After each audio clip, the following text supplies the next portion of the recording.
أما بعد فأعوذ بالله من الشيطان الرجيم بسم الله الرحمن الرحيم وما أرسلناك إلا رحمة للعالمين إن الله وملائكته يصلون على النبي يا أيها الذين آمنوا صلوا عليه وسلموا تسلیما بآواز بلند پڑھنے اللہم صلی علی سیدنا و مولانا محمد وعلی آلہ و اصحابہ اجمعین الصلاة والسلام علیک یا سیدی یا رسول اللہ وعلی آلک و اصحابک یا سیدی یا حبیب اللہ الصلاة والسلام عليك يا سيدي يا رحمة للعالمين وعلى آلك وأصحابك يا سيدي يا خاتم النبيين اللہ کی سرتاب قدم شان ہے یہ اللہ کی سرتاب قدم شان ہے یہ انسان نہیں انسان وہ انسان ہے یہ قرآن تو بتاتا ہے ایمان انہیں پر ایمان یہ کہتا ہے میری جان ہے یہ میرے نبی دا مقام کی ہے میں سوچاں تے سوچ بولے اتھے خیالاں دی کی رسائی جتھے ٹھکانہ حضور دا ہے میں اب آپ کو یہ نہیں کہوں گا کہ سبحان اللہ کہیں بلکہ آپ کی زبان سے خود جاری ہونا چاہیے اللہ کا نام تفسیر کبیر میں امام فخر الدین رازی علیہ رحمہ نے مالک یوم الدین کی تفسیر میں ایک حدیث پاک ذکر کی ہے فرماتے ہیں قیامت کا دن ہوگا ایک بندہ جب حساب و کتاب کے لیے اللہ کی بارگاہ میں لایا جائے گا تو اس کے کھاتے میں کوئی نیکی نہیں ہوگی لیکن اللہ رب ذوالجلال کی جانب سے اعلان ہوگا اس بندے کو جنت میں داخل کیا جائے وہ بندہ حیران و پریشان ہو کر اللہ سے یہ درخواست کرے گا کہ میرے مولا دنیا میں تو میں نے کوئی نیکی کی نہیں دنیا میں تو کوئی اچھا عمل میں نے کیا ہی نہیں جو مجھے یاد ہو میرے مولا یہ کس عمل کی وجہ سے آج تو مجھے جنت میں داخل کر رہا ہے تو اللہ فرمائے گا اے میرے محبوب اے میرے بندے بات یہ ہے کہ تجھے تو نہیں یاد اما لیلۃ کذا و کذا ایک رات تھی تقلبت من جنب الی جنب اس رات تجھے نیند نہیں آ رہی تھی نیم خوابی کے عالم میں کبھی تو دائیں جانب کروٹ بدلتا کبھی بائیں جانب کروٹ بدلتا اس دوران تیری زبان سے ایک لفظ نکلا تھا قلتا اللہ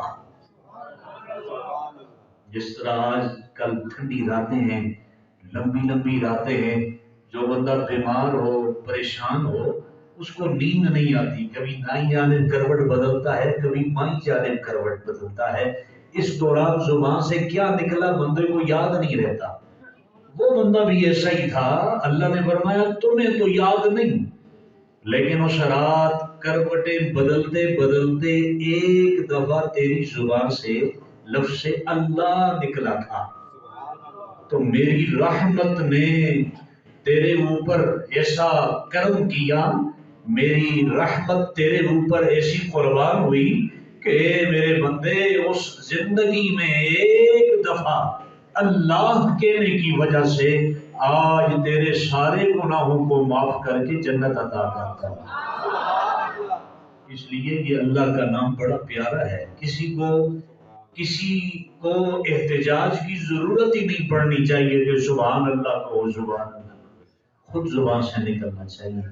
گرامی قدر احباب، محترم المقام میزبان محفل حضرت علامہ مولانا عتیق الرحمان صاحب، سٹیج پہ کثیر تعداد میں علماء کرام کا ایک گلدستہ موجود ہے، جن کی موجودگی میں بیان کرنا بندہ ناچیز کے لیے انتہائی دشوار ہے۔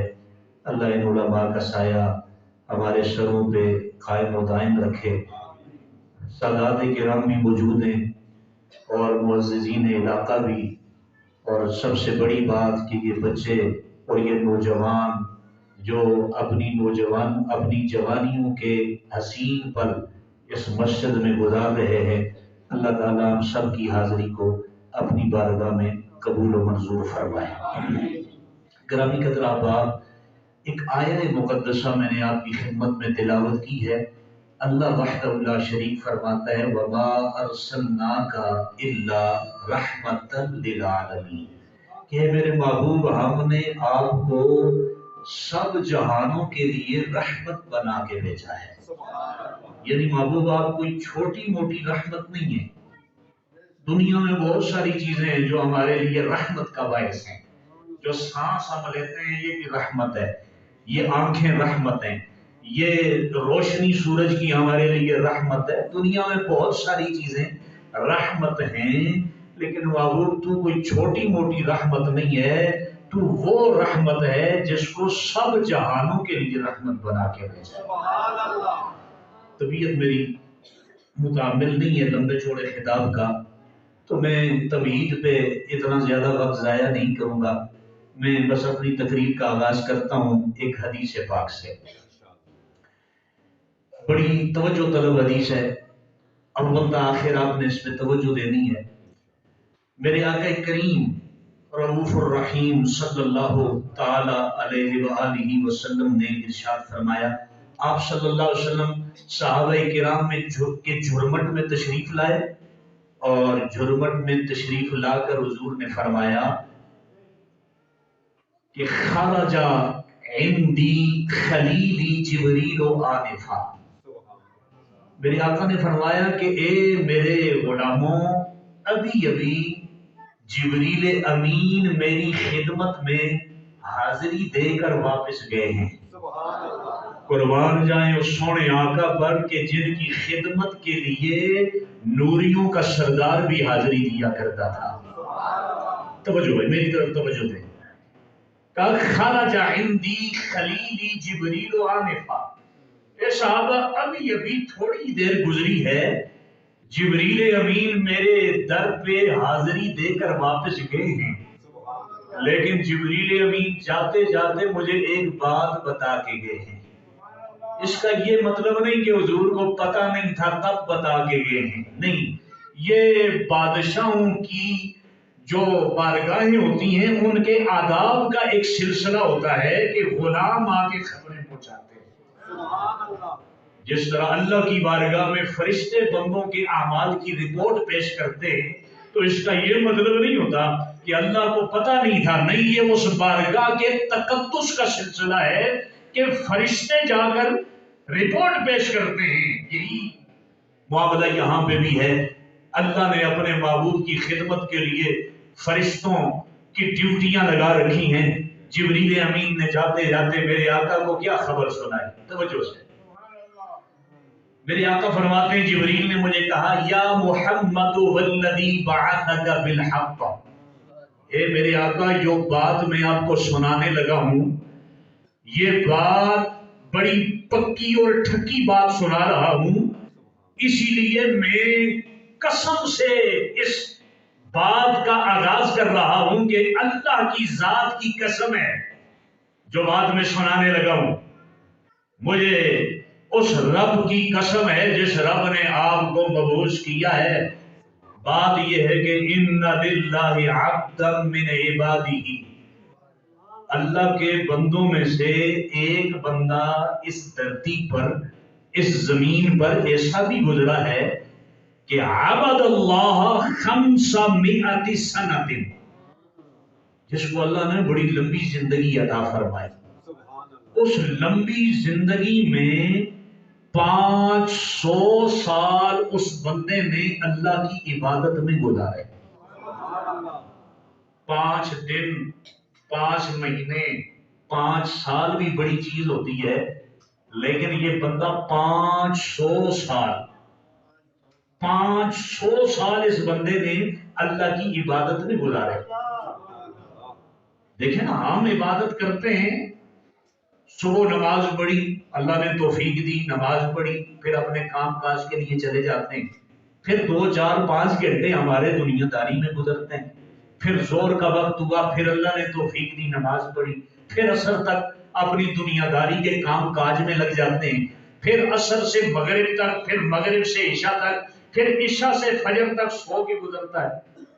لیکن اس دور میں صرف 5 وقت کی نماز اگر کسی کو توفیق مل جائے تو یہ بھی اللہ کی بہت بڑی سعادت ہے۔ لیکن اس بندے کی عبادت کا ماجرا کچھ انوکھا تھا۔ اس بندے نے جو 500 سال کی زندگی اللہ کی عبادت میں گزاری، اس دوران یہ دنیا کے کام دھندوں سے بالکل الگ تھلگ رہا۔ کیسے اس نے اللہ کی عبادت کی؟ توجہ، حضور نے فرمایا اس بندے نے اللہ کی عبادت کی کسی ایسی جگہ پہ جہاں نہ قوم تھی، نہ قبیلہ تھا، نہ خاندان تھا، نہ بیوی بچے تھے، کچھ نہیں تھا۔ بندے کا ٹائم تو اپنے ان رشتہ داریوں کے ساتھ لگ جاتا ہے، بچوں کی بھی فکر ہوتی ہے، خاندان کی فکر ہوتی ہے، پھر روزی رزق کمانا ہوتا ہے۔ اس بندے نے 500 سال عبادت کی، اور کہاں پہ کی؟ علی رأس جبل فی البحر، سمندر میں ایک چھوٹا سا ٹیلا، چھوٹا سا پہاڑ اس نے منتخب کیا، اور سمندر کے اس جزیرے میں جا کر اس نے اللہ کی عبادت شروع کر دی۔ پھر آپ کے ذہن میں آتا ہوگا کہ اس بندے نے 500 سال وہاں اللہ کی عبادت کی تو ظاہر ہے کچھ کھاتا بھی ہوگا، سمندر کا پانی تو کھارا ہوتا ہے، پانی پیا کہاں سے ہوگا؟ اس کا جواب بھی حدیث پاک میں موجود ہے۔ میرے آقا صلی اللہ علیہ وسلم نے فرمایا اخرج له عینا عذبة بعرض الاصبع تفیض بماء عذب فیستنقع فی اسفل الجبل وشجرة رمان۔ اللہ تعالیٰ نے اس کے لیے سمندر کے کھارے پانی میں سے انگلی کے برابر میٹھے پانی کا چشمہ جاری فرما دیا۔ پانی کا بندوبست اللہ نے کر دیا کہ بندہ میری عبادت میں لگا ہوا ہے، تو کے بعد دشمنہ نظرداری دوستانہ کجا کنی معلوم۔ شیخ سعدی علیہ رحمہ فرماتے ہیں اے میرے اللہ تو دشمنوں کو کھلاتا پلاتا ہے، ہم لوگ روزی کے مارے ہوئے کہاں سے کہاں صبر کرتے ہیں روزی کمانے کے لیے، لیکن شیخ سعدی کہہ رہے ہیں وہ رب جو دشمنوں کو روزی دیتا ہے، اے محمد کے غلاموں، وہ رب تمہیں کیسے معلوم رکھے گا؟ اس بندے کو رب نے سمندر کے کھارے پانی میں سے میٹھے پانی کا چشمہ جاری کیا۔ اب کھانے کا کیا بنا؟ میرے آقا فرماتے ہیں کہ اللہ تعالیٰ نے اس کے لیے اس جزیرے میں ایک انار کا درخت پیدا فرمایا۔ اب ظاہر ہے پھر ذہن میں سوال پیدا ہوتا ہے، یار انار کا درخت تو ایک موسمی پھل ہے، اس کا تو باقاعدہ ایک موسم ہوتا ہے، موسم گزر گیا اس کا پھل رک گیا، ختم ہو گیا، تو اس نے تو پورا سال اور کرتے کرتے 500 سال گزارے، تو ایک ہی پھل پہ کیسے گزارا، وہ بھی موسمی پھل؟ لیکن میرے آقا فرماتے ہیں نہیں، یہ درخت بڑا نرالا درخت تھا، اس کے پھل کا انداز کچھ یوں تھا کہ ہر روز تخرج له فی کل لیلۃ رمانۃ، ہر روز رات کے وقت اس درخت کے اوپر انار کا ایک دانہ لگتا۔ یہ بندہ فیضا امسا، جب سارا دن اس پہاڑی کی چوٹی پر عبادت کرتے کرتے جب شام ہو جاتی یہ بندہ نیچے اترتا، نیچے اتر کے اصاب من الوضو تازہ وضو کرتا، میٹھے پانی کے چشمے سے پانی پیتا، اور رات کے وقت اس درخت پہ ایک انار اگتا ہر روز سال کے 12 مہینے۔ یہ بندہ اخذ تلک الرمانۃ فاکلھا، اس انار کے اس چھوٹے سے دانے کو توڑ کے اس کو کھاتا، یوں اس کی پیاس بھی بجھ جاتی، یوں اس کی بھوک بھی مٹ جاتی۔ اس بندے نے ایسے 500 سال وہاں اللہ کی عبادت میں گزارے۔ اچھا پھر ذہن میں سوال پیدا ہوتا ہے، دن ساری عبادت کر کر کے تھک گیا ہوتا، جب وضو کرتا انار کا دانہ کھاتا تو کیا سو جاتا؟ حضور فرماتے نہیں، سوتا نہیں، بلکہ ثم قام لصلاته، رات ساری بھی اللہ کی عبادت میں گزارتے تھے، دن سارا بھی اللہ کی عبادت میں، رات ساری بھی اللہ کی عبادت میں، صرف انار کے ایک دانے پہ گزارا کرتا، میٹھے پانی کے چشمے سے وضو بھی کرتا، پانی بھی پیتا۔ اچھا جب یہ بندہ، ظاہر ہے ہر بندے کو فنا ہے، کتنی لمبی زندگی ہو ایک نہ ایک دن موت تو ہے نا بھائی، مرنا تو ہے۔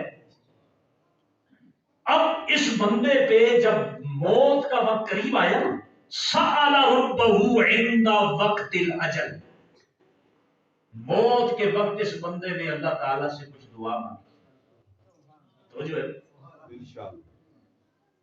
500 سال کی زندگی عبادت میں گزارنے والا بندہ ہو اور رب اس کی دعا قبول نہ کرے، ایسا تو ممکن نہیں۔ اس نے دعا کیا مانگی؟ پہلی دعا یہ مانگی، کہا ان یقبضہ ساجدہ، کہا میرے مولا 500 سال تیری بارگاہ میں سجدہ ریزی کی حالت میں نے گزارا ہے، عبادت کرتے کرتے گزارا میں نے 500 سال کا عرصہ، میرے مولا اب میں چاہتا ہوں جب میرے جسم سے روح نکلے تو سجدے کی حالت میں روح نکلے۔ پتہ چلا سجدے کی حالت میں اگر روح نکلے تو یہ موت بڑی جلیل القدر موت ہے۔ اگر یہ موت عظمت والی موت نہ ہوتی، شان والی موت نہ ہوتی تو 500 سال عبادت میں بسر کرنے والا بندہ کبھی اس موت کی تمنا نہ کرتا۔ میں کچھ بات ذہن نشین کرانا چاہتا ہوں، سجدے کی حالت میں موت آئے تو یہ رب کی بڑی مہربانی ہے، یہ بڑی مبارک موت ہے، یہ بڑی عزت والی موت ہے۔ اگر یہ عزت والی موت نہ ہوتی 500 سال کی عبادت کرنے والا بندہ کبھی بھی سجدے کی موت کی تمنا نہ کرتا۔ آج اللہ کے بندوں لوگ جھگڑے میں پڑ گئے، امام عالی مقام جب سجدے کی حالت میں دنیا سے رخصت ہوئے، وہ سجدہ نماز کا تھا یا نہیں تھا، وضو تھا یا نہیں تھا؟ اور میں نے کہا اللہ کے بندوں ان سلسلوں میں کیوں جھگڑتے ہو؟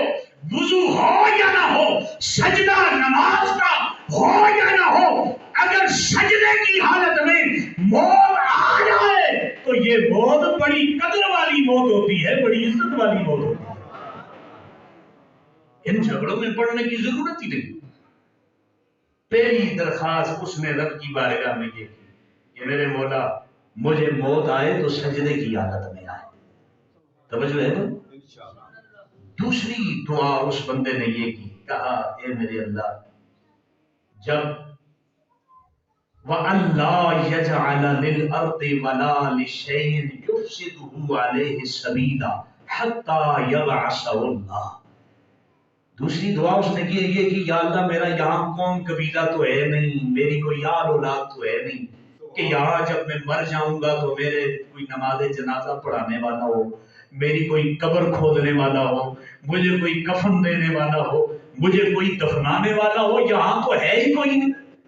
اے میرے مولا جب میں مر جاؤں گا تو کیا یہ کوے، یہ چیل، یہ آبی جاندار کیا یہ میرے جسم کو نوچ کے کھا جائیں گے؟ اے میرے اللہ میں یہ چاہتا ہوں کہ میری لاش کو کوئی چیز تکلیف نہ پہنچا سکے، میرا یہ مردہ جسم صحیح سلامت قیامت تک یہاں سجدے کی حالت میں پڑا رہے۔ دیکھو نا یہ بھی بڑی کمال کی بات ہے، اگر ہم ذرا غور کریں آج تو لوگ یہاں تک کے بیٹھے کہ نعوذ باللہ محمد صلی اللہ علیہ وسلم وہ مر کے مٹی میں مل گئے، یعنی ان کے جسم جسد اقدس کو زمین کھا گئی، زمین نے نقصان پہنچایا۔ اگر اللہ کا ایک ولی یہ دعا مانگ رہا ہے، یہ تمنا کر رہا ہے کہ میرے جسم کو کوئی چیز نقصان نہ پہنچائے، پتہ چلا یہ اعزاز ہوتا ہے رب کی بارگاہ سے۔ اور اگر ولی کے لیے تو یہ اعزاز مل سکتا ہے تو نبیوں کا سردار تو اس اعزاز کا زیادہ حقدار ہے۔ دوسری دعا اس نے یہ کی، تیسری دعا اس نے یہ کی کہ میرے مولا جب قیامت کا دن ہو تو یبعث یوم القیامہ، اے میرے اللہ وہو الساجد، کہا میرے اللہ جب لوگ قبروں سے اٹھائے جائیں گے قیامت کے دن اور تیری بارگاہ میں پیش کیے جائیں گے، تو تیسری میری دعا یہ ہے کہ سجدے کی حالت سے اٹھ کے قیامت کے دن میں تیری بارگاہ میں حاضر ہو جاؤں۔ تین دعائیں ذرا اور دہراؤ اس کا۔ پہلی دعا کیا کی؟ موت آئے تو سجدے کی حالت میں۔ دوسری دعا کیا کی کہ یا اللہ قیامت تک میرے جسم کو کوئی چیز نقصان نہ پہنچائے۔ تیسرا یہ ہے کہ محشر کے دن جب لوگ قبروں سے اٹھ کے تیری بارگاہ میں حاضر ہوں گے، میری تو قبر ہی کوئی نہیں ہوگی، میں چاہتا ہوں سجدے کی حالت سے اٹھ کے تیری بارگاہ میں۔ میرے آقا فرماتے ہیں اس بندے کی تینوں درخواستیں اللہ نے قبول فرمائی۔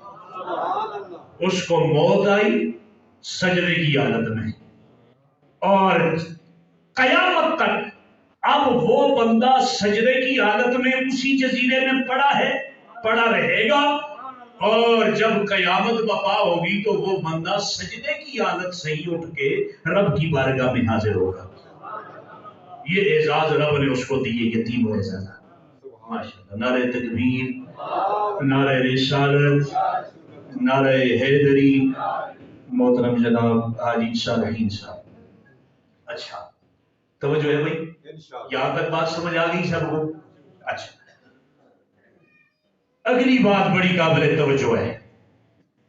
کتنا عظیم الشان بندہ 500 سال عبادت میں بسر کیے، کتنا عظیم الشان بندہ 3 دعائیں مانگی، موت کے وقت اللہ نے تینوں دعائیں اس کی قبول کر لی۔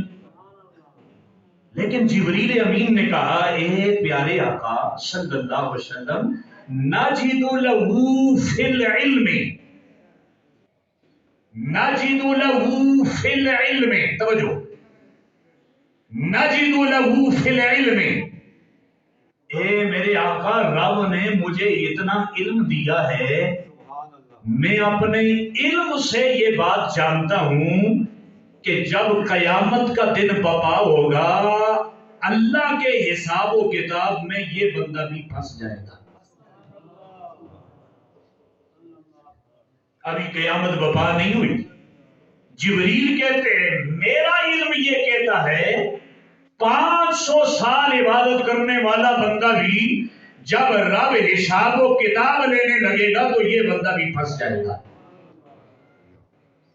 یہاں رک کے ایک عقیدے کی بات بھی سمجھ لو، اگر جبریل کا علم قیامت کے بعد کی باتیں بھی جانتا ہے، لوگ کہتے ہیں نبی کو کل کا نہیں پتا، لوگ کہتے ہیں نبی کو پرسوں کا نہیں پتا، لوگ کہتے ہیں نبی کو گھنٹے بعد کا نہیں پتا، میں کہتا ہوں جبریل امین اگر قیامت کے بعد کی باتیں بھی جانتے ہیں تو یہ شان ہے خدمتگاروں کی، سرکار کا عالم کیا ہوگا؟ یہ علم کی حد ہے اگر جبریل کی، تو جبریل کے آقا محمد مصطفیٰ کے علم کا عالم کیا ہوگا؟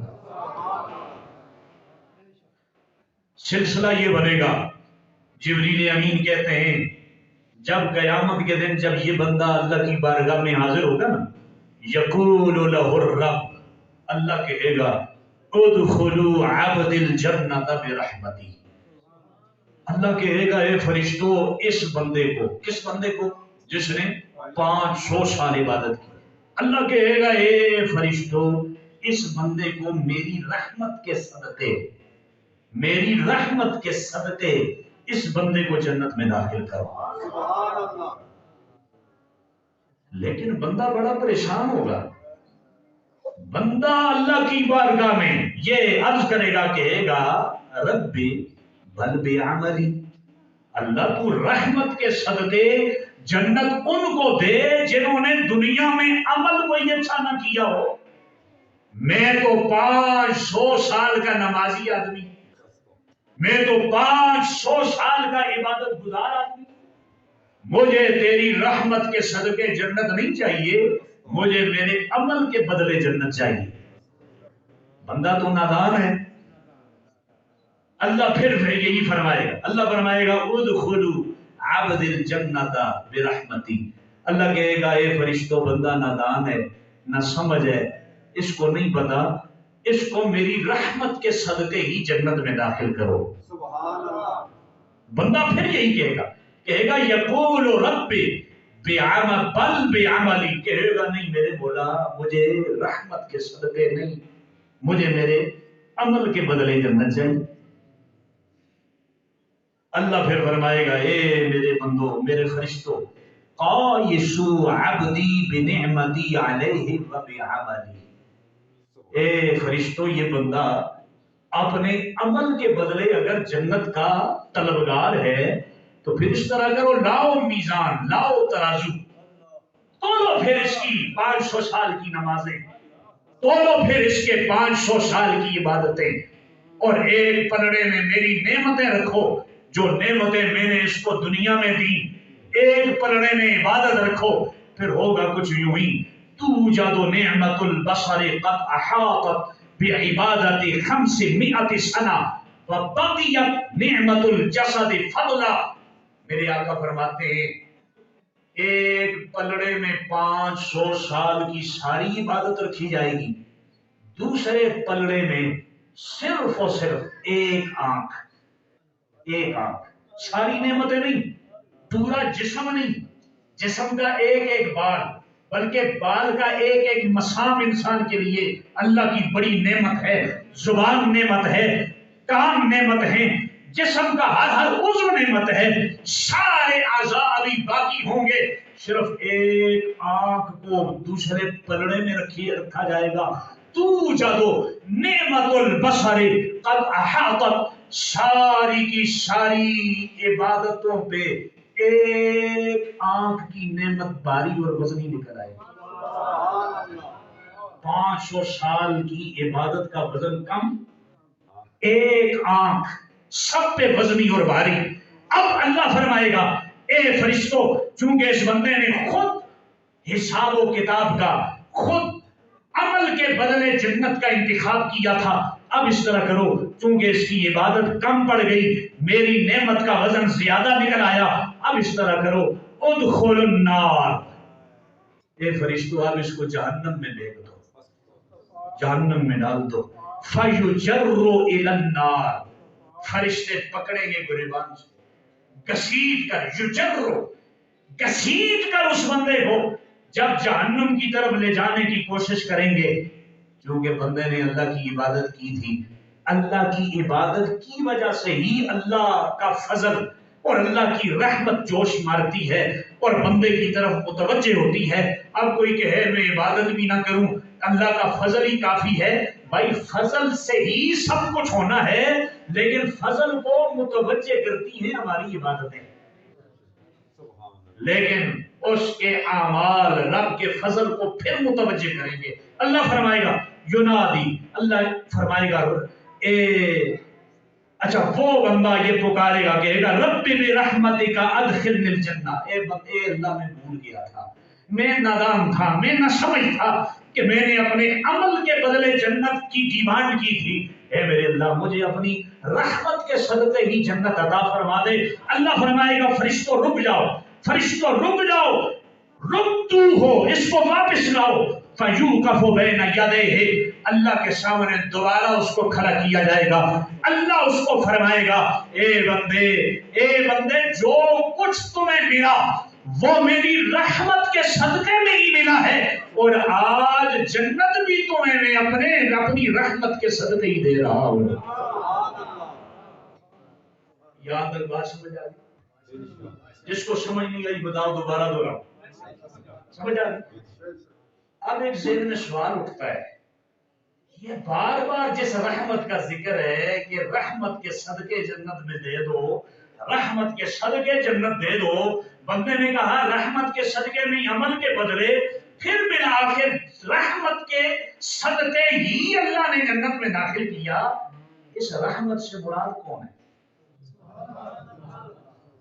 اللہ کی رحمتیں تو بہت ساری ہیں نا، میں نے شروع میں آغاز میں یہ کہا تھا بہت ساری رحمتیں ہیں اللہ کی، ہم اپنے وجود میں ہی اگر نظر دوڑائیں ان گن لامحدود بے پناہ اللہ کی رحمتیں ہمیں اپنے وجود میں نظر آتی ہیں، پھر ہم اپنے قرب و جوار میں نظر دوڑائیں، پھر ہم اپنے معاشرے میں، پھر زمین و آسمان میں، اللہ کی تو بہت ساری رحمتیں ہیں۔ یہ کون سی رحمت ہے جس رحمت کے صدقے کل بیڑا پار ہوگا اور گناہگاروں کو بھی اللہ تعالی جنت عطا فرمائے گا؟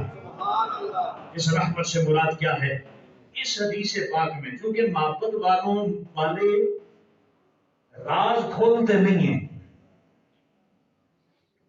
جڑے محرم راز حقیقت دے، جڑے رازدار ہوتے ہیں وہ جلدی جلدی نقاب نہیں ہٹاتے، پردہ دری نہیں کرتے، کچھ باتیں پردے میں کہہ جاتے ہیں، باتوں باتوں میں کہہ جاتے ہیں۔ جبریل امین نے اسی حدیث پاک کے آخر میں ہمیں ایک اشارہ دیا کہ اس رحمت سے مراد کیا ہے۔ کہا اے پیارے آقا کیا میں آپ کو بتاؤں نہیں کہ وہ کون سی رحمت ہے؟ قال جبریل انما الاشیاء برحمت اللہ یا محمد۔ کہا اے پیارے آقا یہ اس حدیث میں جس رحمت کا ذکر بار بار آ رہا ہے یہ کوئی چھوٹی موٹی رحمت نہیں ہے، بلکہ کائنات کی ساری چیزیں اسی رحمت کے صدقے میں اللہ نے بنائی ہے۔ اب اگر دوسری حدیث کا سہارا لے کہ وہ کون سی چیز ہے جس کی وجہ سے اللہ نے کائنات ساری بنائی ہے، تو حدیث قدسی میں ہمیں اشارہ ملتا ہے۔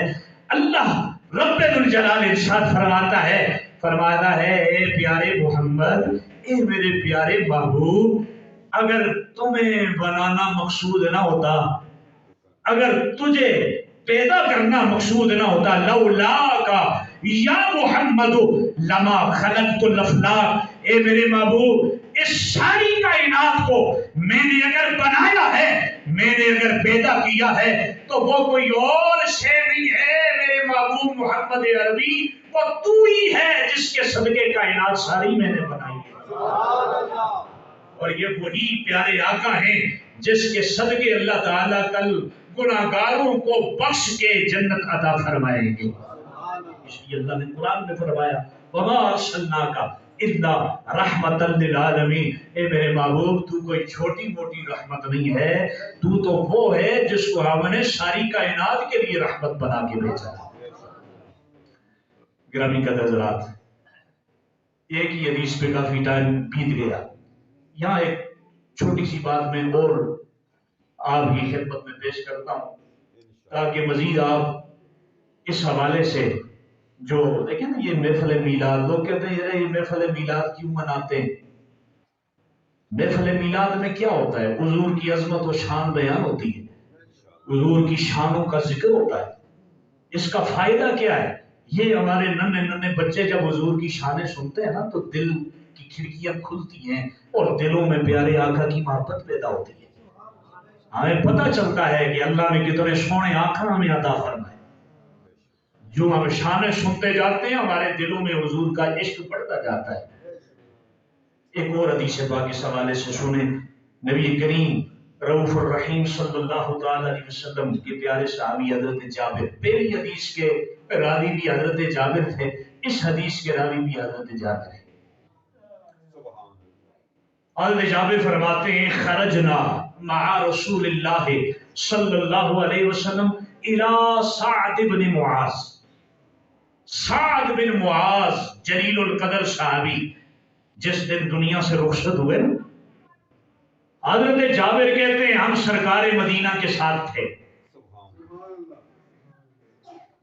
لما صلی علیہ رسول اللہ، جب حضور علیہ السلام نے حضرت سعد بن معاذ کی نماز جنازہ پڑھائی، نماز جنازہ پڑھانے کے بعد وصوی علیہ، توجہ، وصوی علیہ، اور حضرت سعد بن معاذ کی نماز جنازہ کے بعد ان کی تدفین ہوئی، قبر کے اوپر مٹی ڈال دی گئی، صوفیہ علیہ، مٹی ڈالنے کے بعد سبح رسول اللہ، حضور علیہ السلام نے قبر پہ کھڑے ہو کے نا تسبیحات کہنی شروع کر دی، سبحان اللہ سبحان اللہ سبحان اللہ کا ورد حضور نے شروع کر دیا۔ جب صحابہ نے دیکھا کہ حضور تسبیحات کہہ رہے ہیں، صحابہ کہتے ہیں سبحنا طویلا، ہم نے بھی زور زور سے تسبیحات کہنی شروع کر دی۔ لوگ کہنے قبر تے جاؤ گے مشرک ہو جاؤ گے، قبر تے کوئی دو لفظ پڑھو گے مشرک ہو جاؤ گے۔ سرکار مدینہ خود بھی قبر پہ کھڑے ہو کے وظیفہ ورد تسبیحات کہہ رہے ہیں، صحابہ بھی کہہ رہے۔ ثم کبر، پھر حضور نے اللہ اکبر اللہ اکبر اللہ اکبر کہنا شروع کیا، صحابہ کہتے ہیں فکبرنا، ہم نے بھی تکبیرات کہنی شروع کر دی۔ جب کافی دیر تسبیح و تحلیل کے بعد حضور علیہ السلام نے خاموشی اختیار کی، توجہ، خاموشی اختیار کی، قیلا یا رسول اللہ، صحابہ کرام نے عرض کیا اے اللہ کے رسول، لما سبحتا ثم کبرتا، اے اللہ کے رسول آج آپ نے زور زور سے یہ سبحان اللہ اور اللہ اکبر کہنا شروع کیا ہے، تو اس کی وجہ کیا ہے؟ توجہ طلباء، لما سبحتا ثم کبرتا، یہ سبحان اللہ اللہ اکبر آپ نے کہنا شروع کیا قبر پہ کھڑے ہو گئے، اس کی وجہ کیا ہے؟ صحابہ نے اعتراض نہیں کیا، سوال اس لیے کیا کہ بعد میں آنے والے غلام اس سوال و جواب سے مستفید ہوں گے تو سینکڑوں سوالات کے جوابات ان کو نصیب ہو جائیں گے۔ حضور علیہ السلام نے وجہ بتائی، توجہ مسلمانوں، میرے آقا نے فرمایا لقد تضایق علی ھذا العبد الصالح قبره، میرے آقا نے فرمایا اے میرے غلاموں، سعد بن معاذ کو جب ہم نے دفن کیا تو ان کی قبر ان پہ تنگ پڑ گئی۔ صحابی رسول ہیں، اگرچہ ہم اہل سنت اہل محبت، ہمارا موقف یہاں پہ یہ ہے کہ یہ قبر کا تنگ پڑنا عذاب قبر کا سلسلہ نہیں تھا، یہ قبر جو تنگ پڑی اس لیے نہیں تنگ ہوئی کہ عذاب قبر میں وہ مبتلا ہوئے، نہیں، یہ قبر کا تنگ ہونا یوں ہی تھا جیسے ماں سے اس کا بچہ بچھڑ جاتا ہے تو کئی عرصے بعد ماں کو وہ بچہ جب ملتا ہے تو ماں سینے سے لگا کے دباتی ہے، پیار اور شفقت کا اظہار کرتی ہے۔ یہاں قبر کا تنگ پڑنا گویا قبر کا نبی کے صحابی کو گلے لگا کے دبانا تھا، شفقت کے لیے، پیار کے لیے تھا، یہ عذاب قبر کا سلسلہ نہیں تھا۔ ہاں جو دوسرے لوگ ہیں انہوں نے اس کو اور رنگ دیا ہے، لیکن ایک بات جس میں وہ ڈنڈی مار گئے وہ ہم ڈنکے کی چوٹ پہ کرتے ہیں، ہم کہتے ہیں لوگوں تم تو یہ سمجھے نبی ہم جیسے، قربان جائیں نبی کی نگاہ پہ صحابی رسول کو قبر میں دفنا دیا گیا، اوپر مٹی ڈال دی گئی، اس کے بعد میرے آقا نے فرمایا میرے صحابی کی قبر تنگ پڑ گئی، کس نے بتایا؟ میرے مصطفیٰ کی نگاہ دیکھ رہی تھی، جس چیز کو صحابی نہیں دیکھ سکتا اس کو میرے نبی کی نگاہ دیکھ لیتی ہے۔ میرے آقا نے فرمایا قبر تنگ پڑ گئی تھی، میں نے سبحان اللہ اللہ اکبر اس لیے کہا کہ پھر میرے صحابی کی قبر حتی فرجہ اللہ عنہ، میرے صحابی کی قبر کو اللہ تعالیٰ نے پھر کشادہ فرمایا۔ اب یہاں حدیث پاک رک گئی، یہاں ختم، ذہن میں سوال پیدا ہوتا ہے، قبر تنگ پڑی بعد میں کشادہ ہوئی، یہ قبر کا کشادہ ہونا، کشادگی کی وجہ کیا بنی؟ قبر کیسے کشادہ ہوئی، وجہ کیا بنی؟ کیا میرے آقا کا وہ ورد کرنا، سبحان اللہ کہنا، اللہ اکبر کہنا قبر کے کشادہ ہونے کا باعث بنا؟ ملا علی قاری نے اس مرقات میں ہمیں سوال کا جواب دے دیا، کہا نہیں غلاموں، یہ نہ سمجھنا کہ سبحان اللہ کا ورد کرنا یا اللہ اکبر کا ورد کرنا غلام کی قبر کی کشادگی کا باعث بنا۔ کہا نہیں، فرج اللہ عنہ ببرکت نبیہ علیہ السلام، وہ جو قبر کشادہ ہوئی تھی وہ خود نبی پاک کے قدموں کی برکت سے کشادہ ہوئی تھی۔ کیوں؟ اس لیے کہ وما ارسلناک الا رحمت للعالمین، اس لیے کہ میرے محبوب اس کائنات میں کوئی چھوٹی موٹی رحمت بن کے نہیں آئے، یہ اللہ کی ایسی رحمت ہے جو سب جہانوں کے لیے رحمت ہے۔ اسی رحمت نے دنیا میں بھی ہمارے کام آنا ہے، قبر میں بھی ہمارے کام آنا ہے، اور انشاءاللہ محشر کے دن بھی اللہ تعالیٰ کے کرم سے یہی ہمارے کام آئیں گے۔ اس لیے ہم اس سونے نبی کا چرچا کیوں نہ کریں، کسی کے رکنے سے کیوں رکیں بھائی؟ جس رحمت نے ہمارے کام آنا ہے ان کا ذکر کریں اور کسی سے پوچھ کے کریں۔